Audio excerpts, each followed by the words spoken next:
শোভন আবার চলে এসেছি আমাদের ইকোনমিক সিরিজটাকে কন্টিনিউ করতে, যেটা আমরা বেসিক্যালি করছিলাম Indian economy by Nitin Singhania স্যারের বইটার ওপর বেস করে। তো এর আগের দুটো লেকচারে আমরা কভার করেছি কিছু পোর্শন অফ হচ্ছে চ্যাপ্টার 1 বেসিক কি কনসেপ্টস। এখনও কিছু টপিক পড়ে আছে, তো যে সেগুলো আজকে আমরা চেষ্টা করছি যতটা পসিবল কভার করার, কিন্তু আমি চেষ্টা করব যাতে ভিডিওগুলো একটু লিমিটেড টাইমের হয়, মানে 1 ঘন্টাটা অনেকটাই লম্বা হয়ে যায় তোমাদের জন্য, বুঝতে পারছি। তো আমি চেষ্টা করবো সেটা 30 মিনিটসের ভেতরে যতগুলো টপিক ম্যাক্সিমাম কভার করা যায় উইথ প্রপার অ্যানালিসিস এক্সপ্লানেশন। ওকে, তো চলো আর কথা না বাড়িয়ে শুরু করা যাক আজকের টপিক। ওকে, তো আজকে আমরা দুটো ইম্পর্টেন্ট যে টপিকগুলো নিয়ে ডিসকাস করবো সেখানে একটু বোঝার আছে, তো এখানে একটু আমাদের ফোকাস দরকার। তো আজকের যে টপিকটা হবে সেটা হচ্ছে যে supply and demand. Okay, supply and demand. তো এটা কি বলছে একবার দেখে নিই চলো। তো ফার্স্টে আমরা কথা বলছি চলো ডিমান্ড নিয়ে। ডিমান্ডটা কি? তো ডিমান্ড বলতে আমরা সকলেই জানি যে চাহিদা, ঠিক আছে। তো যখন কোনো গুডস বা সার্ভিসেস থাকে তো প্রত্যেকটা কনজিউমারই কিছু না কিছু ইন্ডিভিজুয়াল কিছু না কিছু গুডস অ্যান্ড সার্ভিস কনজিউম করছে। তো সেটার রেট অফ কনজামশনের উপর বেস করে মার্কেটে সেই কমোডিটিটার একটা চাহিদা থাকে, ঠিক আছে, যেটাকে আমরা ডিমান্ড বলে থাকি। তো এবার ইকোনমিক্সে আমরা দেখতে পাবো যে কোনো ইকোনমিক সিস্টেম আমরা দেখতে পাবো প্রতিটা কমোডিটি বা সার্ভিসের একটা ডিমান্ড রুল রয়েছে, ঠিক আছে, সাপ্লাই আর ডিমান্ড রুল রয়েছে, যেটা আমরা ইকোনমিক্স স্টাডি করার সময় বলেছিলাম, macro economics micro economics, right. যে কোনো গুড বা সার্ভিসের চাহিদাটা সার্টেন রুল ফলো করে চলে, তো যেটা mainly supply and demand principal দ্বারা আমরা অ্যানালিসিস করে থাকি। তো এই ডিমান্ডের যে কার্ভ, সাপ্লাই আর ডিমান্ডের পার্টিকুলার একটা কার্ভ রয়েছে, ঠিক আছে। তো সেগুলো কী বলছে বা প্রিন্সিপালও বলতে পারি। তো ডিমান্ড প্রিন্সিপাল কী বলছে, তো এটা বেটার হবে আমি যদি ডিমান্ড প্রিন্সিপাল লিখি।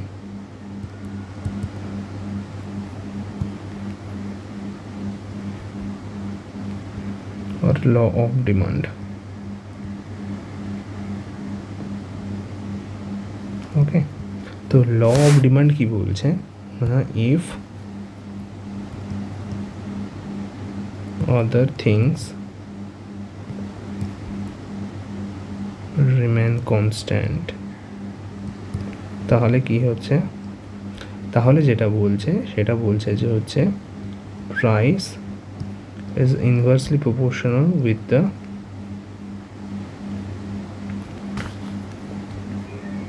quantity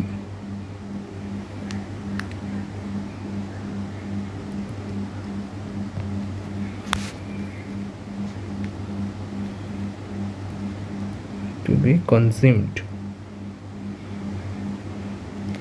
ওকে, তো তাহলে কি বলছে, ডিমান্ড প্রিন্সিপালটা বলছে যদি if other things remain constant then price is inversely proportional to quantity to be consumed of a certain goods and services. Okay, inversely proportional ব্যস্তানুপাতিক সম্পর্ক আমরা দেখতে পাচ্ছি ডিমান্ড কার্ভে প্রাইস আর কোয়ান্টিটি টু বি কনজিউমডের ভেতরে, ঠিক আছে। তো ব্যস্তানুপাতিক সম্পর্ক মানে কোনো জিনিস, সাপোজ ধরো একটা গুডস বা প্রোডাক্টস আমি ধরছি গুডস এ, ওকে। তো এটা কি বলছে না, এটা বলছে যদি আমার এই গুডসের প্রাইস যদি হচ্ছে আমার বাড়ে তাহলে এর ডিমান্ডটা কী হবে, সরি কোয়ান্টিটি কনজিউমড যদি বলি, কিউসি মানে কোয়ান্টিটি কনজিউমড, ঠিক আছে। তো সেইটা কী হবে, সেইটা হচ্ছে তোমার এটা ড্রপ করবে, ঠিক আছে, কারণ দাম বাড়লে আমাদের অবভিয়াসলি কনজিউম করার যে তোমার consumable unit of that particular goods হচ্ছে আমাদের রিডিউস হবে, কমে যাবে। ওকে, তো এটা গ্রাফিক্যাল রিপ্রেজেন্টেশন দিয়ে আমরা যদি দেখি তাহলে জিনিসটা যেরকম দাঁড়াবে সেটা হচ্ছে অনেকটা এই রকম।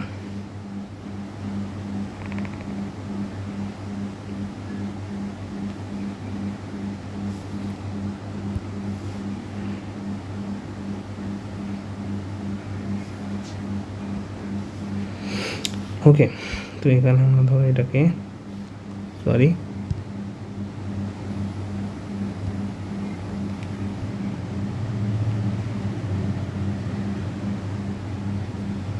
এটা আমাদের ধরো হয়ে গেল প্রাইস, আর এটা হচ্ছে কোয়ান্টিটি টু বি কনজিউম। বইতে তোমরা দেখবে শুধু কোয়ান্টিটি লেখা আছে, ঠিক আছে, কিন্তু যখন আমরা ডিমান্ড কার্ভ পড়বো তখন আমাদের মনে রাখতে হবে যে কোয়ান্টিটি টু বি কনজিউমড আমরা লিখবো, ঠিক আছে, কোয়ান্টিটি টু বি প্রডিউসড নয়। ওকে, তো এইটা হচ্ছে আমাদের একটা ডিমান্ড কার্ভ। তো এখানে দেখো ডিমান্ড কার্ভের নেচারটা তোমরা যদি দেখো, এটা হচ্ছে তোমার কি ফিচার্সগুলো যদি আমরা কনসিডার করি এখানে। এবার ফিচার্সগুলো যদি দেখি তাহলে ফিচার্সগুলো কী দেখছি না, ডিমান্ড কার্ভ, এটা আমরা বলে দিই।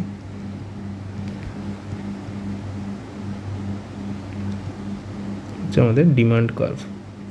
ওকে, তো এবার তোমরা দেখো এখানে দেখো, সাপোজ এই পয়েন্টটা আমরা যদি কনসিডার করি এ, একটা পয়েন্ট কনসিডার করলাম বি, ঠিক আছে। সাপোজ ধরো কোনো একটা প্রোডাক্ট, ধরো চা নিয়ে বলছি, আমার যে গুডটা সেটা ধরো টি। ওকে, তো চা নিয়ে কথা বলছি, ঠিক আছে।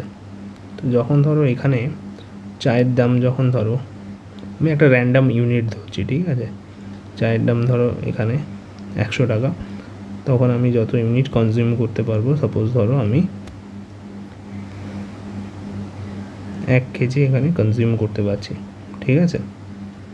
ওকে, কিন্তু ধরো যখন 1 কেজি কনজিউম করতে পারছি, কিন্তু ধরো চায়ের দাম কমে ধরো আমার হলো এখানে 70 টাকা, তখন আমি কি দেখছি, তখন আমি দেখতে পাচ্ছি যে চা কনজিউম করার ইউনিটটাও একটু বেড়ে গেছে, ঠিক আছে। সেখানে আমি তখন দেখতে পাচ্ছি যে 1 কেজি জায়গায় আমি হয়তো ধরো 2 কেজি চা তখন কনজিউম করতে পারছি।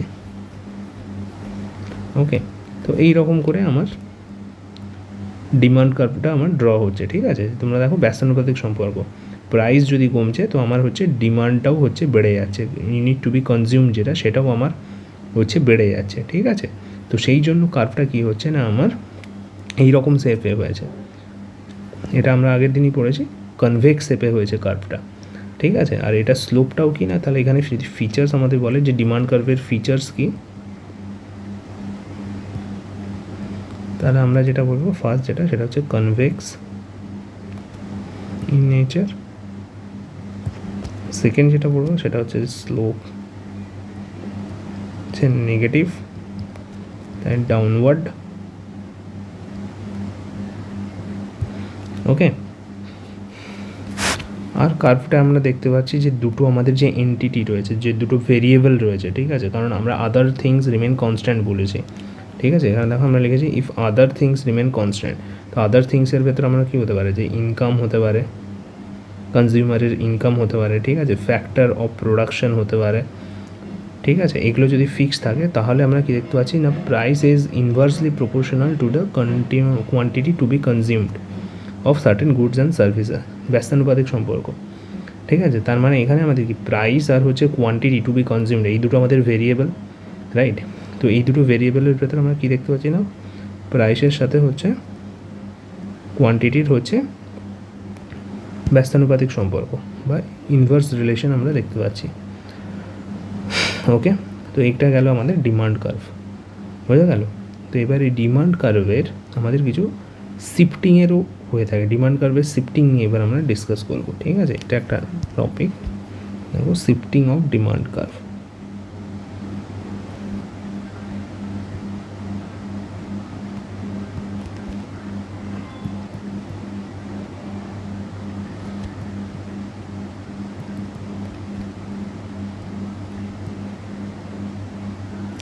শিফটিং অফ ডিমান্ড কার্ভটা কীরকম হচ্ছে আবার না, শিফটিং অফ ডিমান্ড কার্ভটা হচ্ছে সাপোজ আমি বলছি, দেখো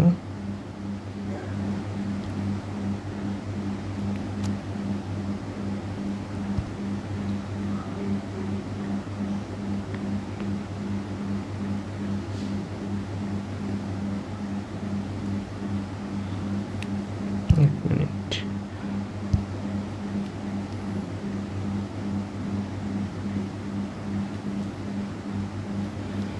ওকে। সাপোজ ধরো এটা হচ্ছে তোমার আমাদের কি ট্যাগ থাকবে, এটা হচ্ছে প্রাইস ভেরিয়েবল, আর এটা আমাদের হচ্ছে কোয়ান্টিটি টু বি কনজিউমড। ওকে, ঠিক আছে। তো এটা ধরো আমাদের একটা কেস 1 আমরা ধরছি,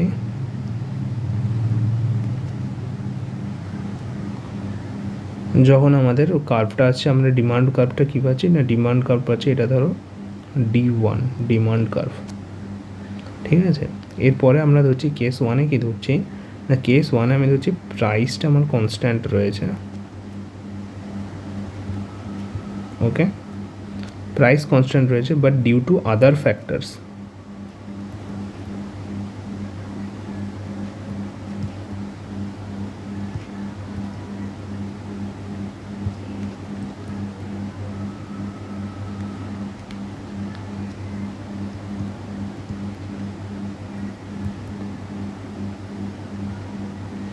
চেঞ্জ। তো শিফটিং অফ ডিমান্ড কার্ভ যখন হচ্ছে, শিফটিং অফ ডিমান্ড কার্ভ দুটো কেসের ক্ষেত্রে হতে পারে।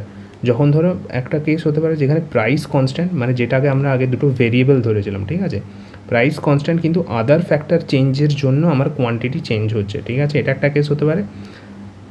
সে এই কেসে কী হচ্ছে না, এই কেসটায় আমি ধরো আমি কি বলেছি, প্রাইসটা কনস্ট্যান্ট, ঠিক আছে, প্রাইস কনস্ট্যান্ট মানে সাপোজ ধরো আমি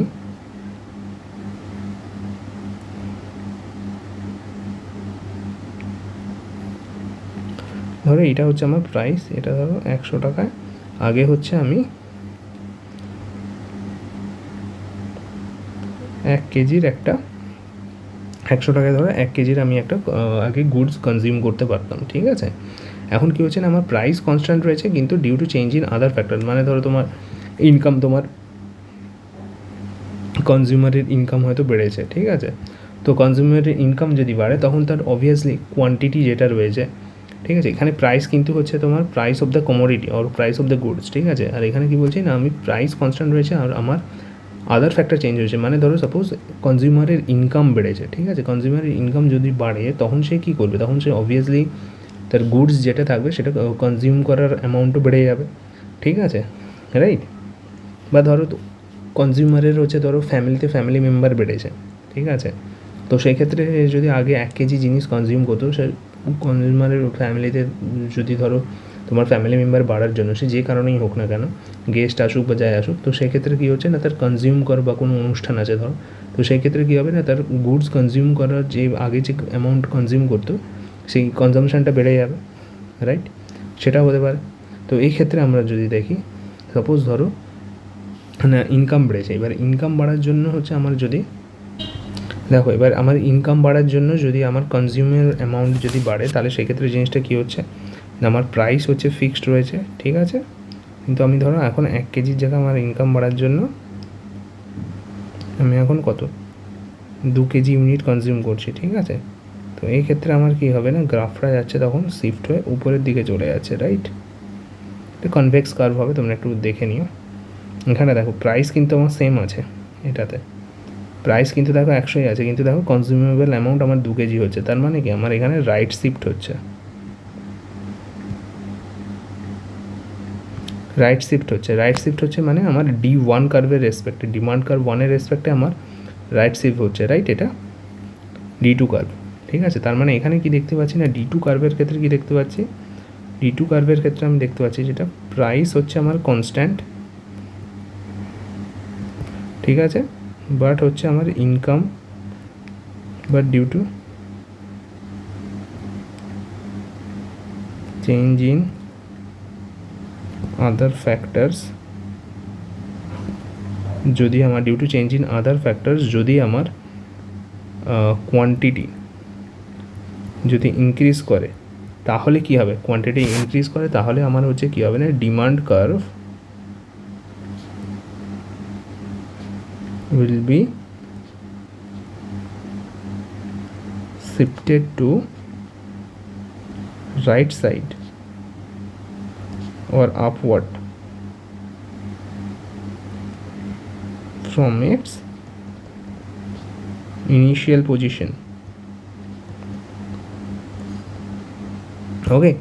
তার মানে দেখো, তার মানে D1টা ছিল আমার ইনিশিয়াল পজিশন, তো এবার যেহেতু আমার প্রাইস কনস্ট্যান্ট রয়েছে কিন্তু other due to change in other factors, মানে যার মধ্যে একটা এক্সাম্পল দিলাম আমার ইনকাম বেশি হচ্ছে কনজিউমারের, তো সেই জন্য কী হচ্ছে না, কোয়ান্টিটি কনজামশনটাও ইনক্রিজ করছে, তো সেই জন্য কী হবে না, তখন যেটা হবে সেটা হচ্ছে যে তখন ডিমান্ড কার্ভটা তার ইনিশিয়াল পজিশন থেকে আপওয়ার্ড ডাইরেকশনে শিফট করবে বা রাইট শিফট হবে, ঠিক আছে। তো কোয়েশ্চেন এখানে এরকম আসতে পারে যে ইনিশিয়াল D1 কার্ভ দিয়ে দিল, ঠিক আছে।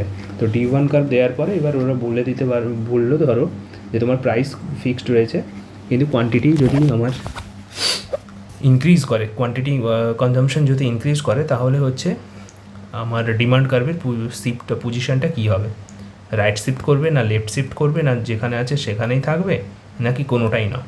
তো সেক্ষেত্রে তোমরা যদি এই কনসেপ্টটা তোমাদের ক্লিয়ার থাকে, তোমরা তাহলে বলে দিতে পারবে যে নতুন ডিমান্ড কার্ভের পজিশনটা কীরকম হবে। ওকে, তো এবার সিমিলার ওয়েতে যদি ধরো আমার প্রাইস কনস্ট্যান্ট রয়েছে, এবার ধরো আরেকটা কেস বলছি, এখানে ধরো কেস 2তে এটা আসছে, আমার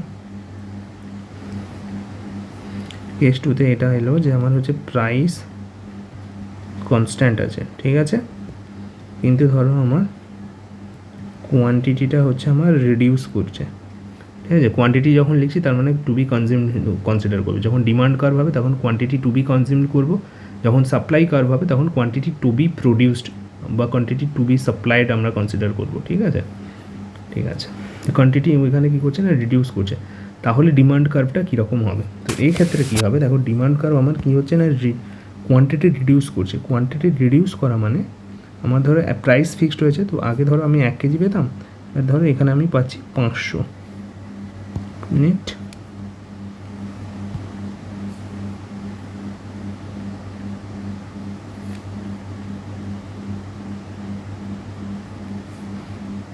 ধরো আমি এখন পাচ্ছি 0.5 কেজি, ঠিক আছে, কিন্তু প্রাইস আমার সেম রয়েছে। তো এবার দেখো আমাদের তার মানে কি ডিমান্ড কার্ভটা আমাদের যেটা রয়েছে সেটা হচ্ছে কি নিচের দিকে সরে আসছে, লেফট শিফট হচ্ছে, ঠিক আছে। এটা কি D3,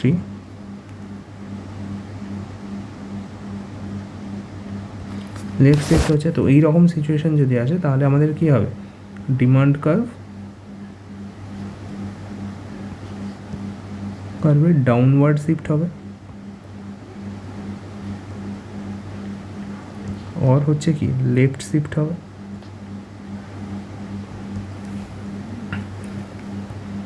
from its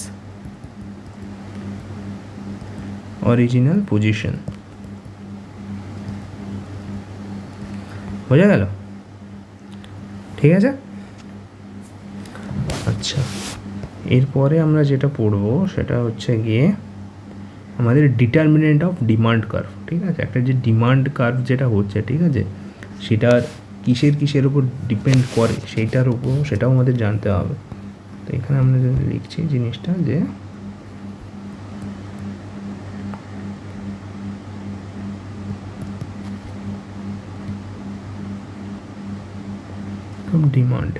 ডিমান্ডের নির্ণায়কগুলো key key, determinants কী কী, মানে ডিমান্ড কিসের ওপর কোনো জিনিসের ডিমান্ড, ঠিক আছে, কিসের ওপর ডিপেন্ড করে।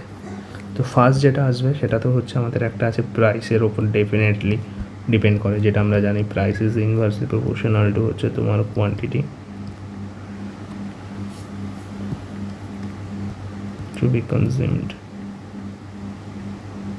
ওকে, ইনভার্সলি প্রপোর্শনাল। আচ্ছা, সেকেন্ড জিনিস যেটা সেটা হচ্ছে ইনকামের ওপর ডিপেন্ড করে।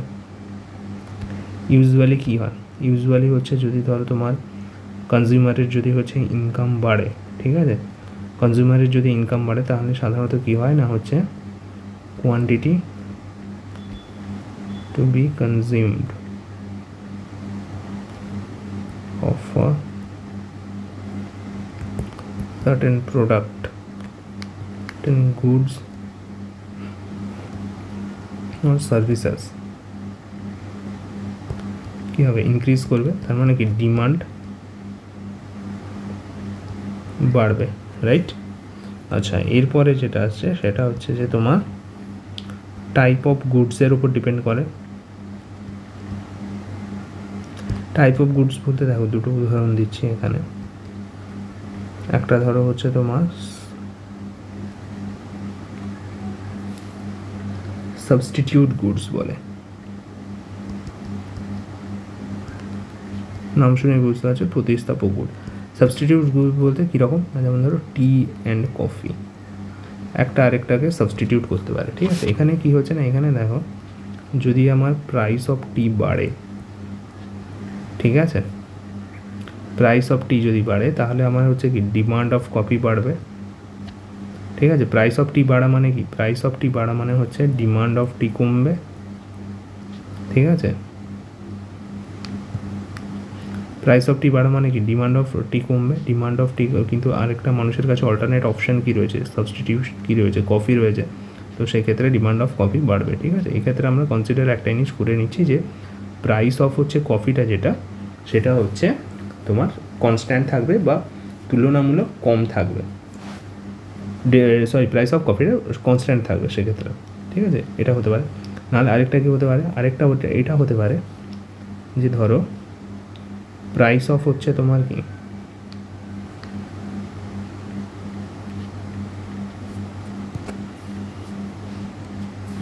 আবার এক্ষেত্রে উল্টো জিনিসটা হতে পারে, যেমন ধরো প্রাইস অফ কফি যদি আবার বাড়ে তাহলে সেই ক্ষেত্রে হচ্ছে কি ডিমান্ড অফ টি বাড়বে, ওকে। সাবস্টিটিউট গুডস হয়ে গেল। আরেকটা যেটা হয় সেটা হচ্ছে কি তোমার কমপ্লিমেন্টারি গুডস।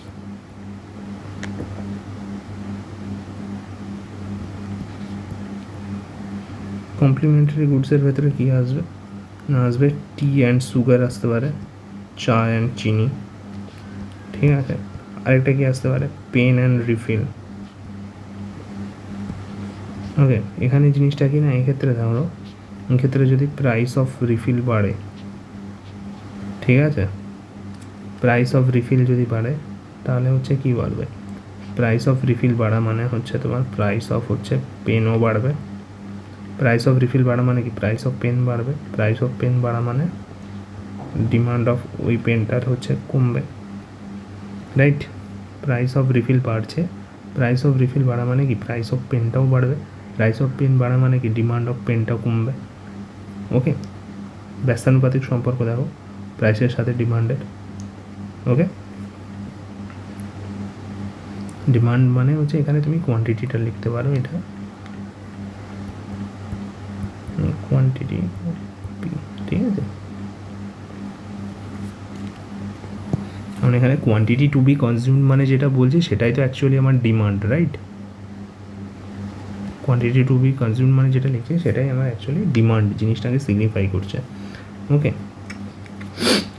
টি অ্যান্ড সুগারের ক্ষেত্রে কি না, টি অ্যান্ড সুগারের ক্ষেত্রে যদি আমি দেখি যে প্রাইস অফ সুগার বাড়ছে, ঠিক আছে, প্রাইস অফ সুগার বাড়া মানে অবভিয়াসলি আমার কী হবে, লোকজন কী করবে, চিনি ছাড়া তো চা লোকজন খেতে পারবে না, সুতরাং যদি সুগারের দাম, চিনির দাম বাড়ে তো অটোমেটিক্যালি আমার কি চায়ের হচ্ছে তোমার কনজামশন ইউনিটটাও কমে যাবে, ঠিক আছে। কোয়ান্টিটি ডিমান্ড অফ টিটাও রিডিউস করবে, বোঝা গেল। কোয়ান্টিটি ডিমান্ড অফ হচ্ছে তোমার টি রিডিউস করছে, ওকে। তো এগুলো তাহলে হচ্ছে ডিটারমিনেন্টস অফ ডিমান্ড। এরপরে একটা জিনিস পড়বো আমরা ইম্পর্টেন্ট, সেটা হলো গিয়ে প্রাইস ইলাস্টিসিটি অফ ডিমান্ড। আশা করি normal demand, law of demand, shifting of demand curve, features of demand curve, তারপরে হচ্ছে গিয়ে তোমাদের ডিটারমিনেন্টস অফ ডিমান্ড, যেগুলো বললাম price, income, type of goods, এগুলো ক্লিয়ার হয়েছে, ওকে। আচ্ছা, এখানে আরেকটা জিনিস আমি বলতে ভুলে গেলাম, সেটা হচ্ছে গিয়ে দুটো টাইপের গুডস আছে, একটাকে বলা হয় ভেভলেন গুডস, আরেকটাকে বলা হয় গিফেন গুডস।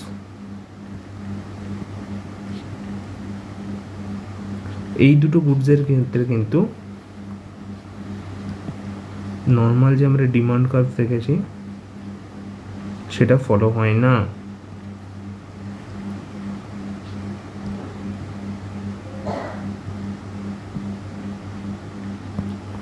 ফলোড, ওকে। তো এখানে আমাদের এবার কোশ্চেন আসতে পারে ভেভলেন গুডস কি, ওকে। তো ভেভলেন গুডস হচ্ছে সেই সমস্ত গুডস যেগুলো হচ্ছে আমরা স্ট্যাটাস মেনটেন করার জন্য ইউজ করি, ব্র্যান্ডেড জিনিসপত্র, মানে যেখানে দাম বেশি হলেও আমরা পয়সা দিয়ে সেই দামি জিনিসটা কিনতে চাই, ঠিক আছে। টু মেনটেন স্ট্যাটাস, যেমন এক্সাম্পল যদি দেখো ব্র্যান্ডেড ক্লথস, ঠিক আছে।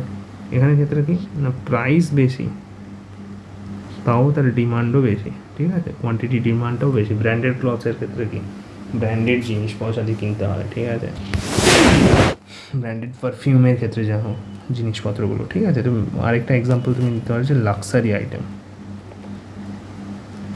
লাক্সারি আইটেমসগুলোর কি দাম বেশি, কিন্তু আমরা তাও সেটার পয়সা দিয়ে কিনতে চাই, রেভলেন গুডস। তো এই ক্ষেত্রে আমাদের কি পি এর সাথে দেখো কোয়ান্টিটি ডিমান্ড হচ্ছে ইনভার্সলি প্রপোর্শনাল না, এটা হচ্ছে ডাইরেক্টলি প্রপোর্শনাল হয়ে যাচ্ছে এখানে, ঠিক আছে, যেটা নর্মাল ডিমান্ড কার্ভের একদম অপোজিট।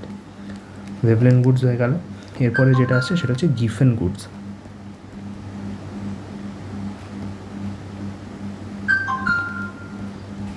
গিফেন গুডস, গিফেন গুডসটা কি, গিফেন গুডস, গিফেন গুডসটা কি না, গিফেন গুডস যেটা সেটা হচ্ছে যে এসেনশিয়াল গুডস যেগুলো, ঠিক আছে। তো এটার ক্ষেত্রেও কিন্তু আমাদের নর্মাল ডিমান্ড কার্ভ ফলো হয় না,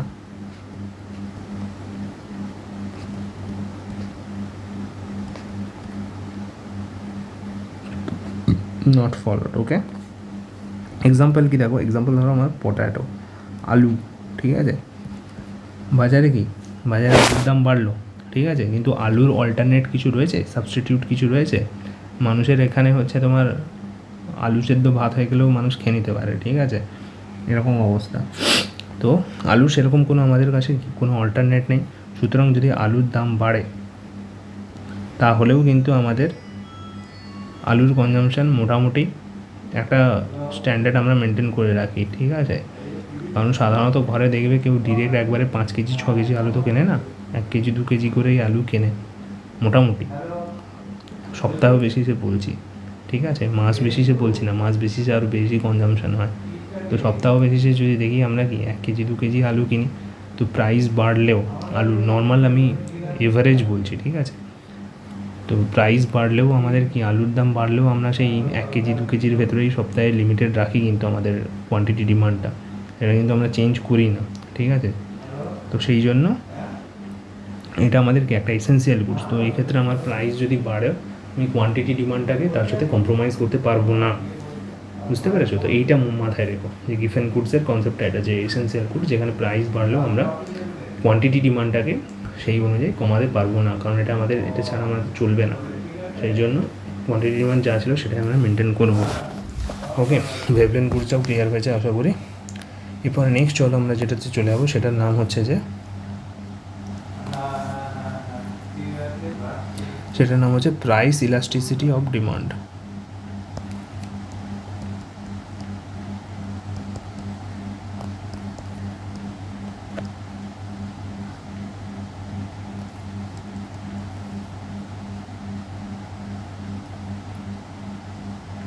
ওকে, সো প্রাইস ইলাস্টিসিটি অফ ডিমান্ডটা কি না, প্রাইস ইলাস্টিসিটি অফ ডিমান্ডটা যেটা, সেটা হচ্ছে যে percentage change in quantity demand by percentage change in price. এখানে হচ্ছে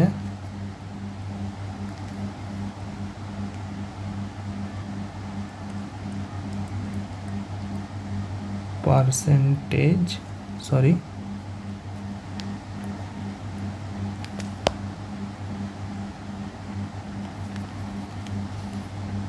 লক করে দিতাম,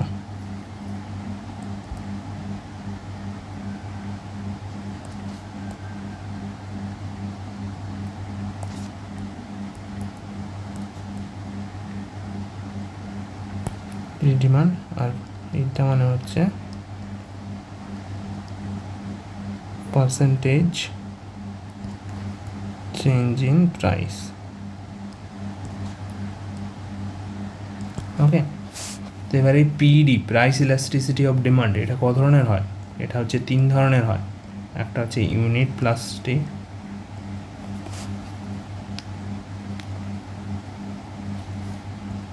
একটা হচ্ছে ইউনিট ইলাস্টিক, সেকেন্ড যেটা সেটা হচ্ছে যে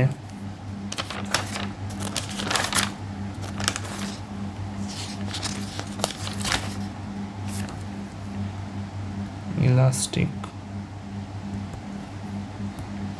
আরেকটা যেটা সেটা হচ্ছে ইনইলাস্টিক। ওকে, এবার কোনটা কীভাবে কীরকম আসছে চলো দেখে নিই।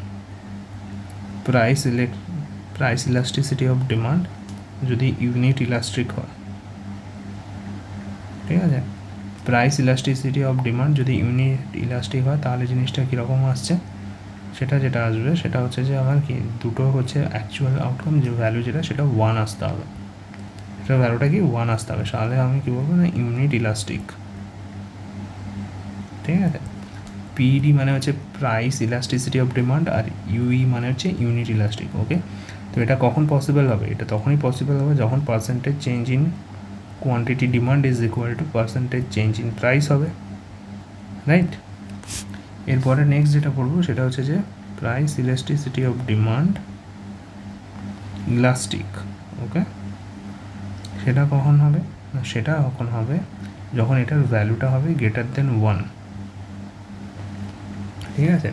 যখন এটার ভ্যালু গ্রেটার দেন 1 হবে, যখন প্রাইস ইলাস্টিসিটি অফ ডিমান্ডের ভ্যালু গ্রেটার দেন 1 হবে, তখন আমরা কী বলবো, তখন বলবো যে ইলাস্টিক ডিমান্ড, ঠিক আছে। তো এটা কখন হবে, এটা তখনই হবে, এখানে আমি কি বললাম যে কালকের কনসেপ্ট আমাদের মাথায় রাখতে হবে, এটা আমাদের কী করতে হবে, তখনই হবে যখন হচ্ছে percentage change in quantity demand is greater than percentage change in price হবে, ঠিক আছে। ওকে, আচ্ছা, এরপরে নেক্সট যেটা সেটা হচ্ছে যে price elasticity of demand in elastic, এটা কখন হবে না, এটা হবে যখন এটা লেস দেন 1 হবে, ঠিক আছে। প্রাইস ইলাস্টিসিটি অফ ডিমান্ড যখন লেস দেন 1 হবে তখন আমরা যেটাকে বলবো ইনএলাস্টিক ডিমান্ড। এটা কখন হবে না, এটা তখনই হবে যখন হচ্ছে আমার percentage change in quantity demand less than হবে পার্সেন্টেজ চেঞ্জ ইন প্রাইস। ওকে, কারণ এটা কি যদি হচ্ছে হরটা বড় হয় লবের থেকে, তাহলেই কিন্তু অ্যাকচুয়াল রেজাল্টটা যেটা লেস দেন 1 আসবে, এখানে কালকে আমরা বলেছি। আর যদি হচ্ছে তোমার পার্সেন্টেজ চেঞ্জ ইন প্রাইসটা যেটা সেটা হচ্ছে যদি ছোট হয় লবের থেকে, মানে নিউমারেটরের থেকে, তাহলে হচ্ছে নিউমারেটর যদি ছোট, ডিনোমিনেটর যদি বড় হয়, যদি নিউমারেটর ছোট ডিনোমিনেটর যদি বড় হয় তাহলে ভ্যালু আসবে সবসময় হচ্ছে লেস দেন 1। ওকে, তো যেটা আমার সিগনিফাই করবে কাকে, ইনইলাস্টিক ডিমান্ডকে। ওকে, যদি হচ্ছে আমার কি, যদি হচ্ছে আমার নিউমারেটর বড় হয় ডিনোমিনেটর ছোট হয়, তাহলে সেটা আমার সবসময় কী হবে, গ্রেটার দেন 1 হবে, যেটা ডিফাইন করবে কি ইলাস্টিক ডিমান্ডকে। ওকে, আর ইউনিট ইলাস্টিক মানে যখন হচ্ছে তোমার দুটোই সমান হচ্ছে, এটা এখানে আমরা দেখলাম, ঠিক আছে। তো এটা গেল আমাদের প্রাইস ইলাস্টিসিটি অফ ডিমান্ড। ওকে, তো চলো আজকের ভিডিওটা এখান অবধিই রাখা যাক। নেক্সট ভিডিওতে আমরা চেক করবো সেটা হচ্ছে যে ল অফ সাপ্লাই। ওকে, তো ল অফ সাপ্লাইটা আমরা নেক্সট ভিডিওতে কভার করব, এবং তার সাথে আমরা দেখব যে হচ্ছে মার্কেট ইকুইলিব্রিয়াম কাকে বলে, ল অফ সাপ্লাইয়ের যে কার্ভটা সেটা কীরকম হয়, আর ডিটারমিনেন্টস কী কী রয়েছে সেগুলো আমরা দেখে নেব। ওকে, তো চলো বন্ধুরা আজকের মতো এখানেই রাখা যাক। গুড নাইট, সকলে ভালো থেকো।